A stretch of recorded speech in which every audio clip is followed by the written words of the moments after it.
नमस्कार, news student network के इस खास कार्यक्रम उत्तराखंड समाचार में आपका स्वागत है। आप देख रहे हैं उत्तराखंड की मुख्य खबरें। चलिए शुरुआत करते हैं हेडलाइन से। भारत में भी रूस से कोरोना वायरस की वैक्सीन के लिए भेजी डिमांड, लेकिन देखिए एम्स के बाद कहां हुई है वैक्सीन लाने की तैयारी।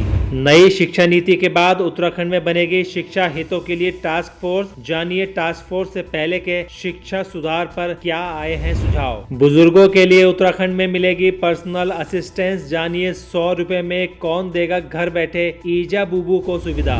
भारत नेपाल के बीच नो मेंस लैंड से नहीं हटे नाइट विजन कैमरे। जानिए भारत की सुरक्षा एजेंसियों ने फिर क्यों किया अलर्ट जारी। नैनीताल हाईकोर्ट ने खेल संघों में चल रही भारी राज्यों की नियुक्तियों पर भेजा सरकार को नोटिस। देखिए क्यों दायर हुई जनहित याचिका। पूर्व मुख्यमंत्री हरीश रावत ने फिर किया सरकार पर प्रहार। अब देखिए जागेश्वर की किस योजना पर लिया सरकार को आड़े हाथों। बगैर उलझन के आप बदल सकते हैं अपने आधार कार्ड का पता, लेकिन किन साधारण स्टेप को करें साधारण तरीके से फॉलो। देखिए खबर भारत में तैयार हुई कोरोना वायरस की वैक्सीन की। रूस द्वारा बनाई गई कोरोना से निजात दिलाने के लिए वैक्सीन की डिमांड भारत से भी की गई है। रूस की कोरोना वायरस की वैक्सीन स्पुतनिक वी को 20 से अधिक देशों ने मांग की है। रूसी डायरेक्टर इन्वेस्टमेंट फंड के प्रमुख किरिल का कहना है कि 20 देशों ने वैक्सीन की करोड़ों डोज की मांग की है। किरिल के अनुसार मांग करने वालों में लैटिन अमेरिका, मध्य पूर्व और कुछ एशियाई देश शामिल हैं। रूस के स्वास्थ्य मंत्री मिखाइल मुरस्को ने दावा किया है कि जिसे टीका लग गया वह 2 साल तक कोरोना से पूरी तरह सुरक्षित रहेगा। उप मुख्यमंत्री गोविको ने कहा कि डॉक्टर को ये वैक्सीन इसी महीने लगानी शुरू हो जाएगी। वैसे तो शोधकर्ता वैक्सीन का परीक्षण खुद पर भी कर चुके हैं। गौरतलब है कि पुतिन की छोटी बेटी को ये टीका लग चुका है। भारत के कई इंस्टीट्यूट में कोरोना वायरस की वैक्सीन के लिए भी ट्रायल अंतिम चरणों में है। तो आगरा के सरोजनी नायडू मेडिकल कॉलेज में एंटी कोरोना वायरस वैक्सीन के ट्रायल की तैयारियां पूरी हो चुकी हैं। अभी तक 18 से 55 साल के 12 लोगों ने वैक्सीन लगाने के लिए शपथ पत्र दिया है। Indian council of medical research के अनुसार अनुमति मिलने पर उनको वैक्सीन लगाई जाएगी, यानी भारत में भी वैक्सीन बन चुकी है। आईसीएमआर के निर्देशन में ट्रायल के लिए प्रशिक्षण भी हो गया है। आईसीएमआर ने एथिकल कमेटी की बैठक में ट्रायल के लिए स्क्रीनिंग शुरू कर दी है। इनकी हृदय, liver, kidney, blood pressure, sugar समेत अन्य बीमारियों की जांच शुरू की जा रही है। खबर बदली शिक्षा नीति की। शिक्षा व्यवस्थाओं में सुधार और एकरूपता लाने के लिए सरकारी प्राइवेट स्कूलों में समान पाठ्यक्रम और फीस एक्ट लाने की आवश्यकता है। शिक्षा मंत्री अरविंद पांडे ने नई शिक्षा नीति के वर्चुअल मंथन पर अधिकारियों से इस मामले पर वार्ता की है। मंथन के बाद शिक्षा मंत्री ने कहा शिक्षा नीति का खाका बनाने के लिए एक टास्क फोर्स बनाई जाएगी जो शिक्षा नीति में शिक्षक, अधिकारियों और अभिभावकों के सुझाव को लेकर कार्य करेगी। प्री नर्सरी, प्री प्राइमरी की व्यवस्था को अच्छे से लागू कर सकें और शिक्षा के अनिवार्य तबादले वाली व्यवस्था खत्म कर इस अनुरोध के आधार पर तबादला किए जाने की भी बात सामने आई है। शिक्षा नीति को उत्तराखंड में लागू करने के लिए सबसे अहम है सामाजिक, भौगोलिक और सांस्कृतिक पहलुओं का अध्ययन। आज इसी मामले पर कई सुझाव भी उन्हें प्राप्त हुए।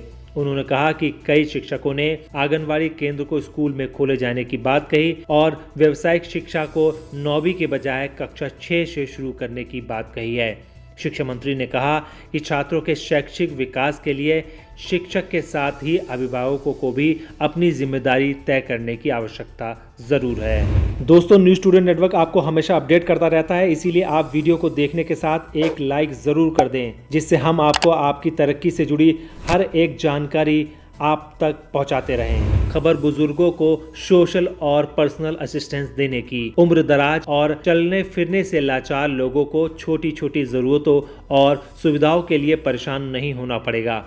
बुजुर्गों की सहायता के लिए उत्तराखंड पुलिस सैनिक कल्याण निगम उपनल प्रमुख शहरों में मल्टी सर्विस सेंटर बनाने जा रहा है। प्रथम चरण में ये सेंटर देहरादून और हल्द्वानी में बनाए जाएंगे। कॉल सेंटर की तरह काम करने वाले उपनल के इन खास दफ्तरों में स्थानीय स्तर पर डॉक्टर, मेडिकल स्टोर, किराना स्टोर का डाटा होगा। बुजुर्गों की मांग के आधार पर उन पर एक कीमत के साथ न्यूनतम शुल्क देना होगा। जो कैसा होगा इसके बारे में जानकारी पीपीएस ने पुष्टि की है। उन्होंने बताया कि प्रदेश के हर बड़े शहर में सेंटर बनाने की योजना चल रही है, जिसमें पहले में हल्द्वानी और देहरादून को चुना गया है। अब जानते हैं इस योजना की आवश्यकता क्या है। यदि किसी बुजुर्ग को डॉक्टर की आवश्यकता पड़ती है तो उस पर अस्पताल पहुंचाने से लेकर उसकी देखभाल इन्हीं सेंटरों के जरिए लगाए गए कर्मचारी ही करेंगे। बुजुर्गों की आवासीय लोकेशन के आधार पर संबंधित व्यक्तियों को इसकी सूचना देनी होगी और वह इसका न्यूनतम चार्ज वसूलेंगे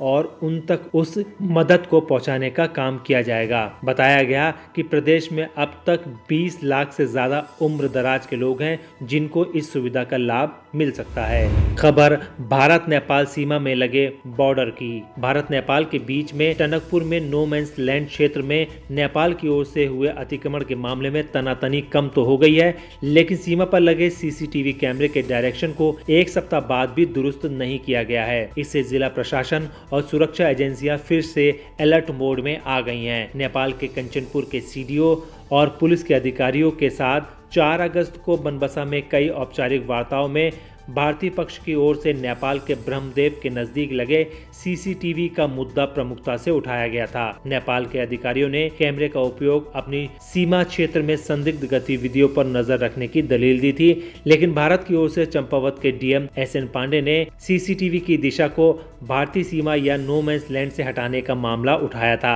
लेकिन पूरा एक हफ्ता बीतने के बाद भी कैमरे की स्थिति में कोई बदलाव नहीं आया है। सूत्रों से मिली जानकारी के अनुसार कैमरा लगाकर नेपाल नो मैंस लैंड में अपनी कोई भी दावेदारी ठोक सकता है, जिसको लेकर भारत पहले से ही सचेत है। उत्तराखंड उच्च न्यायालय ने राज्य खेल संघों में दूसरे राज्यों के लोगों को पदों पर बैठाने के मामले में गंभीर रुख अपनाया है। उत्तर प्रदेश के सरकारी अध्यापक वीरेश यादव को उत्तराखंड खेल संघ में पद देने पर हाईकोर्ट ने नोटिस जारी किया है। जस्टिस मनोज तिवारी की कोर्ट ने केंद्र, राज्य, यूपी सरकार समेत उत्तराखंड शिक्षा विभाग के शिक्षक वीरेश यादव व शिक्षा विभाग उत्तर प्रदेश समेत 12 पक्षकारों को नोटिस जारी किया है। कोर्ट ने पूछा है कि किन नियमों के तहत राज्य के खेल संघों में पद पर बैठाया जा सकता है। दरअसल चमोली जिले के गोपेश्वर के कीर्ति विजय ने याचिका दाखिल कर कहा था कि उत्तराखंड में उनको खो-खो तलवारबाजी में पद दिया गया है, जो कि उत्तर प्रदेश के एटा जिले के रहने वाले शिक्षक हैं।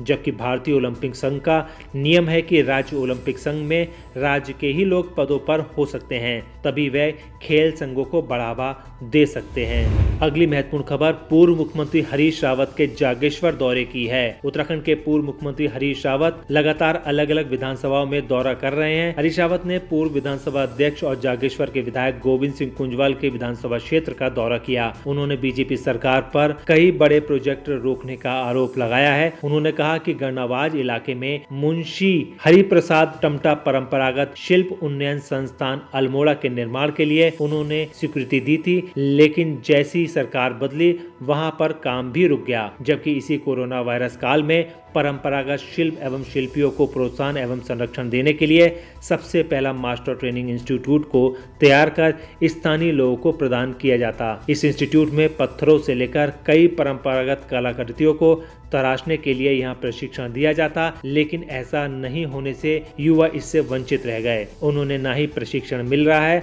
और ना ही रोजगार। इस संस्थान की केवल बाउंड्री वाल का काम ही पूरा हो सका है, जबकि प्रोजेक्ट 100 करोड़ से ऊपर का है, जिसको पूर्व मुख्यमंत्री हरीश रावत ने ही स्वीकृत किया था। हमारे गवर्नमेंट में अब ये नेशनल इंस्टीट्यूट होता मुंशी हरिप्रसाद जी के नाम वाला राष्ट्रीय विश्वविद्यालय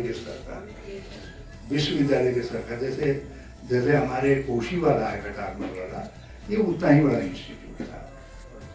अब सरकार नहीं रही तो आज नहीं बन पा रहा, रोक दिया उन्होंने।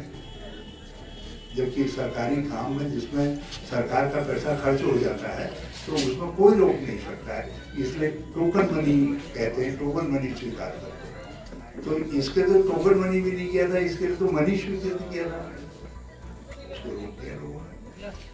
अब यदि ये इंस्टीट्यूट बना होता तो आज कोरोना काल के अंदर हमको नए हुनर पैदा करने हैं, काम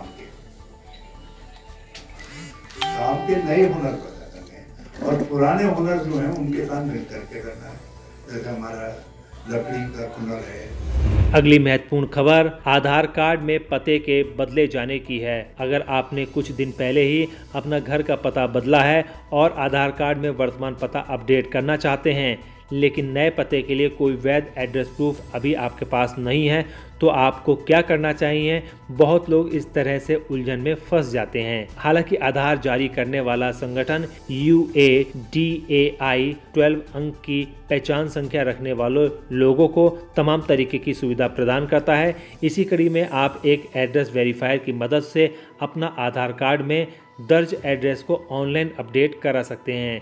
ये एड्रेस वेरीफाई और आपके परिवार का कोई सदस्य, दोस्त या फिर मकान मालिक स्वयं हो सकता है। इसके लिए आपको ऑनलाइन एड्रेस वैलिडेशन लेटर के लिए अप्लाई करना होगा। इसके लिए आपको UIDAI की आधिकारिक वेबसाइट पर लॉगिन करना होगा। फिर माई आधार कार्ड मेन्यू में जाएंगे।